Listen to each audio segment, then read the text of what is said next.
आज का डिस्कशन बहुत ही फंडामेंटल है और ये ज़रूरी है कि आप इसे पूरा देखें क्योंकि हम बहुत सारे डाउट्स क्लियर करेंगे ईश्वर को लेके, उनके आकार को लेके, भक्ति को लेके और लॉजिक को लेके और भी कुछ कुछ चीज़ों पे हम प्रकाश डालेंगे।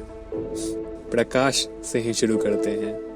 आइजैक न्यूटन का मानना था कि प्रकाश या लाइट छोटे छोटे पार्टिकल्स या कॉर्पसल्स से बना होता है जो एक पार्टिकुलर स्पीड से एक सीधी लाइन में ही ट्रैवल करते हैं। न्यूटन का तर्क यह था कि केवल पार्टिकल्स ही ऐसे सीधे लाइंस में ट्रैवल कर सकते हैं, क्योंकि अगर लाइट वेव्स होती, वाइब्रेशंस होते, तो जो शैडोज क्रिएट होते हैं उन्हें स्ट्रेट ना होके टेढ़े मेढ़े होना चाहिए था, लेकिन ऐसा हमें नहीं दिखता। तर्क या लॉजिक एंड रीजनिंग के साथ यही समस्या है। यह पूरी तरह से इंफॉर्मेशन या डेटा पर निर्भर करता है। जैसे जैसे न्यू इंफॉर्मेशंस प्राप्त होते हैं, जैसे जैसे हम नई नई चीजें ऑब्जर्व करते हैं, तर्क एक विश्वासघाती नौकर की तरह व्यवहार करता है और पक्ष बदल लेता है। यदि हमारा ज्ञान सीमित है तो हमारे लॉजिक्स एंड रीजंस भी सीमित ही होंगे। यहाँ भी कुछ ऐसा ही हुआ। न्यूटन के मरने के कई सालों के बाद एक इंग्लिश फिजिसिस्ट थॉमस यंग ने देखा कि लाइट वेव्स की तरह बिहेव कर रहे हैं, जिसे डबल स्लिट एक्सपेरिमेंट के नाम से भी जाना गया। मैंने इसे पहले भी एक्सप्लेन किया था। सपोज कि अगर हम एक दीवार या एक ढाल में छेद करें और उस छेद पे चिपकने वाले बॉल्स फेंकें एक के बाद एक, तो होगा ये कि ढाल के पीछे वाले स्क्रीन पे उसी आकार का एक पैटर्न क्रिएट हो जाएगा बॉल्स के कारण। अगर ढाल में दो छेद हो तो दीवार पे भी दो आकृतियां क्रिएट हो जाएगी। ये होगा पार्टिकल्स के केस में, लेकिन वेव्स के केस में मामला थोड़ा अलग है। जब आप छेद के थ्रू वेव्स पास करते हैं तो पीछे वाले स्क्रीन पे एक लाइन क्रिएट होगी, ठीक है, लेकिन जब वेव्स दो छेद के थ्रू गुजरती है तो पीछे वाले स्क्रीन पे दो नहीं बल्कि मल्टीपल लाइंस क्रिएट हो जाते हैं इंटरफेरेंस की वजह से। इसी तरह जब लाइट को दो छेद के थ्रू पास किया गया तो थॉमस यंग ने ऐसा पाया कि दो पैटर्न के बदले मल्टीपल पैटर्न्स क्रिएट हो रहे थे। इस तरह उन्होंने यह प्रूव किया कि लाइट पार्टिकल नहीं बल्कि वेव थी। तो इस तरह से थॉमस यंग ने लॉजिकली डेमोन्स्ट्रेट किया कि लाइट पार्टिकल्स नहीं बल्कि फॉर्मलेस वाइब्रेशंस थे, अव्यक्त तरंग। बट ये डिबेट अभी भी समाप्त नहीं हुई थी।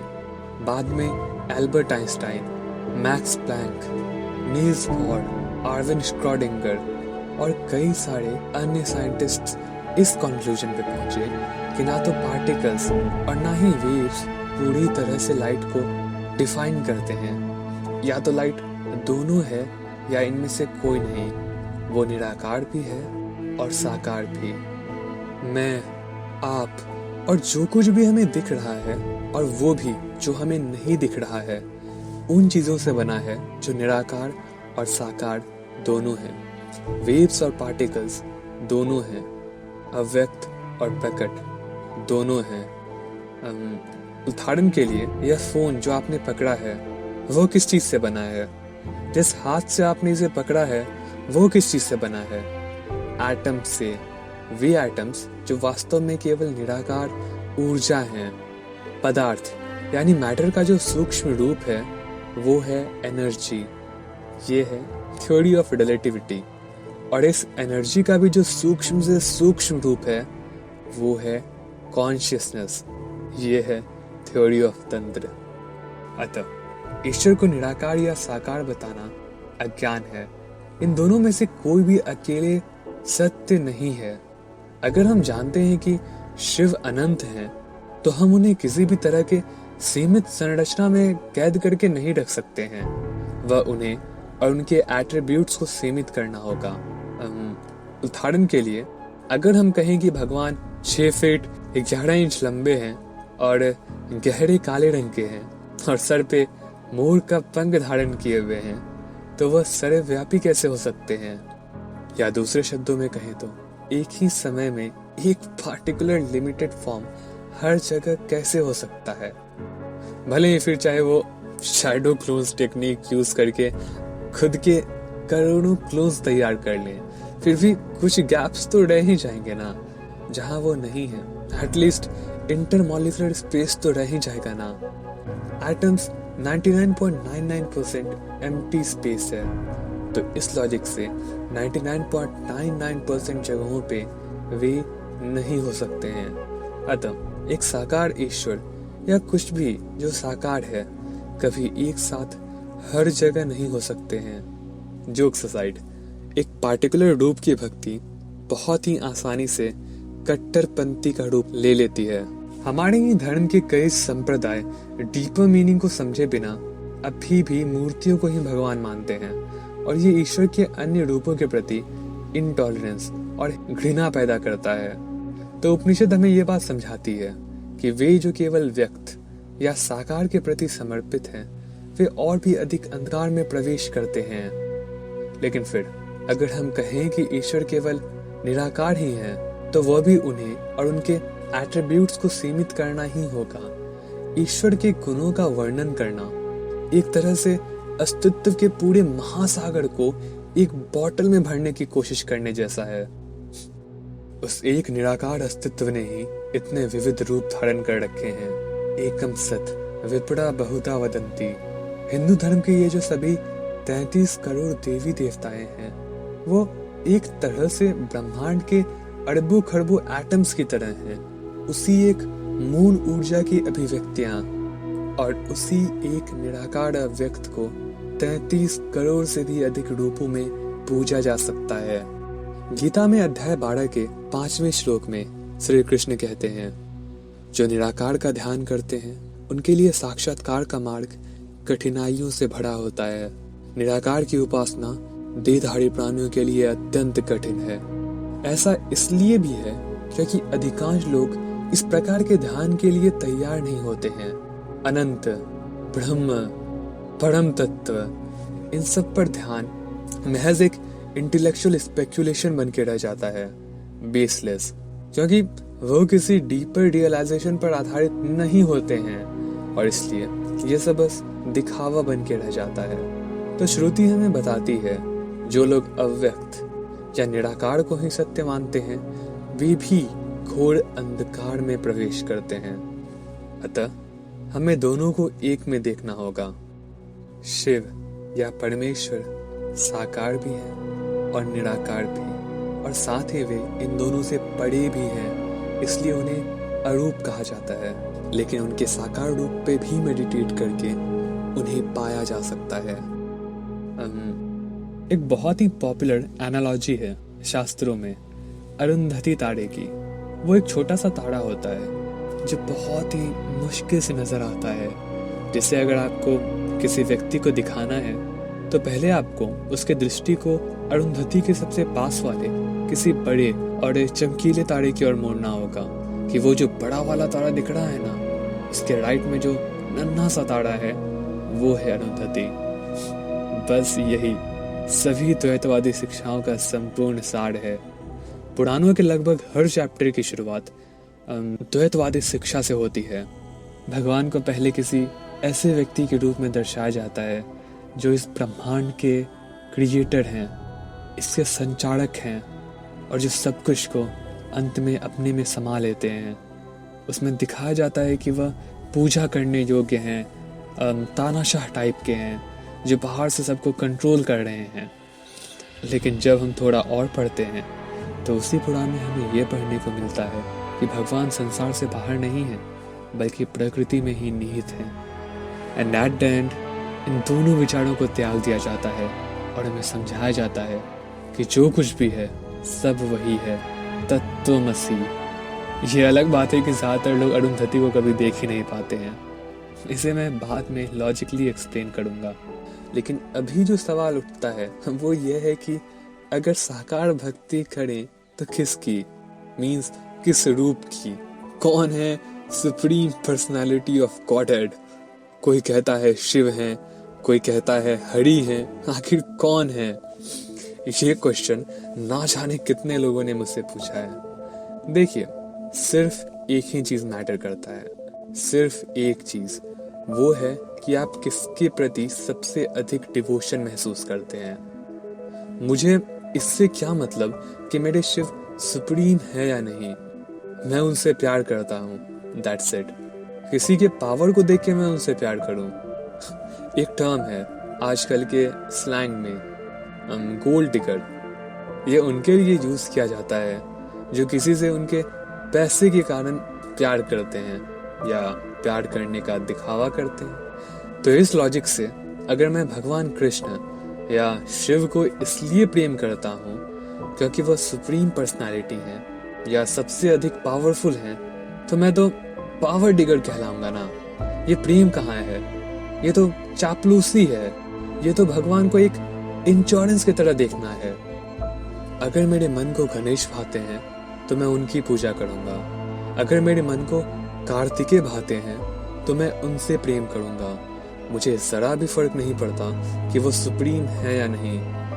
भगवान राम वो महादेव से प्रेम करते थे, हनुमान जी श्री राम से, भगवान कृष्ण वो भी महादेव की पूजा करते थे।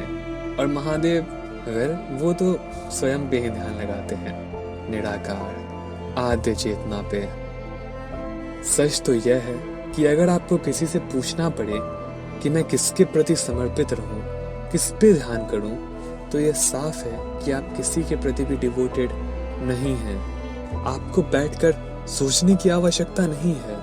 अगर आप किसी के लिए भी भक्ति महसूस करते हैं तो आपको पता चल जाएगा। आपका हृदय तुरंत आपको बता देगा कि क्या या कौन उसे सबसे अधिक आकर्षित करता है। और अगर ऐसा नहीं हो रहा है, अगर आप किसी के भी प्रति वो स्ट्रॉन्ग फीलिंग महसूस नहीं कर पा रहे हैं, तो अभी फिलहाल के लिए भक्ति आपके लिए नहीं है। अगर मैं अपनी बात करूं तो मैं एक नास्तिक था, एक भयंकर स्केप्टिक, और भक्ति से तो सच में दूर दूर तक का कोई रिलेशन नहीं था। तो मैंने योग और अद्वैत को चुना क्योंकि दोनों एथिस्टिक फिलॉसफीज हैं। हाँ, ये सच है, अद्वैत वेदांत और पतंजलि के योग सूत्र, ये दोनों बिना किसी ईश्वर पे विश्वास रख के भी फॉलो किया जा सकता है। जबकि यम और नियम में ईश्वर प्राणिधान मस्ट है, यानी ईश्वर के प्रति समर्पण। लेकिन मैंने इस पार्ट को स्किप कर दिया था। उस समय मैं भगवान शिव को एक गुरु के भाव से देखता, ना कि किसी भगवान की तरह, क्योंकि वही आदि योगी और वेद करता है, यानी उन्होंने ही वेदों की रचना की और उन्होंने ही सबसे पहले योग सिखाया। तो मैं उन्हें एक गुरु के भाव से देखता, बस। और धीरे धीरे उस गुरु के प्रति श्रद्धा और भक्ति भाव अपने आप जाग गई। यूजुअली अद्वैत वेदांतिन्स का भक्ति से रेयरली ही कोई कनेक्शन रहता है, लेकिन मेरे केस में इस रूट ने मुझे भक्ति तक पहुंचा दिया और एक एहसास हुआ कि शायद मेरे आचार्य शंकर एक जगह पे गलत थे, कि शायद श्रवण मनन और निध्यासन इनफ नहीं था परोक्ष अनुभव के लिए। एक और इम्पोर्टेंट इंग्रेडिएंट है जिसके बिना मुक्ति असंभव है, अनुग्रह या ग्रेस। अद्वैत वेदांत मुझे तंत्र की ओर ले गया, प्रत्याभिज्ञ सिस्टम। कश्मीरी शेफ की फिलॉसफी को ही प्रत्याभिज्ञ कहते हैं। इस फिलॉसफी के अकॉर्डिंग दो तरह के ज्ञान होते हैं, एक इंटेलेक्चुअल नॉलेज और एक स्पिरिचुअल नॉलेज। इंटेलेक्चुअल नॉलेज तो आपको श्रवण मनन निध्यासन से मिल जाएगा, शास्त्रों को पढ़ने से मिल जाएगा, लेकिन यह आपको मुक्त करने में सक्षम नहीं है। मुक्ति के लिए चाहिए डीप रियलाइजेशन या स्पिरिचुअल नॉलेज, या कहीं परोक्ष अनुभव, जो केवल अनुग्रह यानी उनकी कृपा से ही मिल सकता है। तो जैसा मैंने अपने एक्सपीरियंस से नोटिस किया, बिना उनकी कृपा के एनलाइटनमेंट असंभव है। बट हाँ, ये मेरा पर्सनल एक्सपीरियंस है। अगर आप चाहें तो आप इससे डिसएग्री कर सकते हैं, आपकी इच्छा। एट द एंड आप भी वहीं पहुंचेंगे। तो मुझे लगता है कि डिवोशन बहुत इंपॉर्टेंट है, लेकिन हाँ, ये डिवोशन फोर्सफुली नहीं लाया जा सकता, वो अंदर से आना चाहिए। आध्यात्म में पहला रूल है कि आप अपने आप को मूर्ख ना बनाएं, और खुद को मूर्ख बनाना सबसे आसान है। भक्ति योग तभी मुमकिन है जब आप नेचुरली किसी के प्रति डिवोशन महसूस करते हैं। इसलिए मैं यूजुअली सबको कहता हूँ कि वो अष्टांग योग यानी राजयोग या फिर क्रिया योग या फिर शिव योग से शुरू करें। जैसे जैसे आप में डेवलपमेंट आएगा, भक्ति स्वतः ही जाग जाएगी आप में, खुद ब खुद। एक बार जब आज्ञा चक्र जागता है तो साधक में अपने आप भक्ति का आगमन होता है। और एक बार अगर आपको जरा सा भी आध्यात्मिक अनुभव होता है तो आप शिव या भगवान की भक्ति करने से खुद को रोक ही नहीं पाएंगे। खैर, तो रूप या आकार केवल साधन है, माध्यम है उस लक्ष्य तक पहुंचने के लिए, लक्ष्य नहीं है। और आप जिस रूप में भी चाहें उस ईश्वर को देख सकते हैं। उद्धव गीता में भगवान कृष्ण कहते हैं, ईश्वर की पूजा किसी भी रूप में या किसी भी माध्यम से की जा सकती है। जिस भी रूप के लिए उपासक सबसे अधिक श्रद्धा और भक्ति महसूस करता है, क्योंकि ब्रह्मांड की आत्मा होने के कारण मैं वासुदेव सभी में निवास करता हूँ। कर्म योग के पीछे भी यही कॉन्सेप्ट है। एक स्त्री अपने पति की सेवा करती है और उनमें अपने इष्ट देव को देखती है और ये माध्यम बनता है उसके मुक्ति का।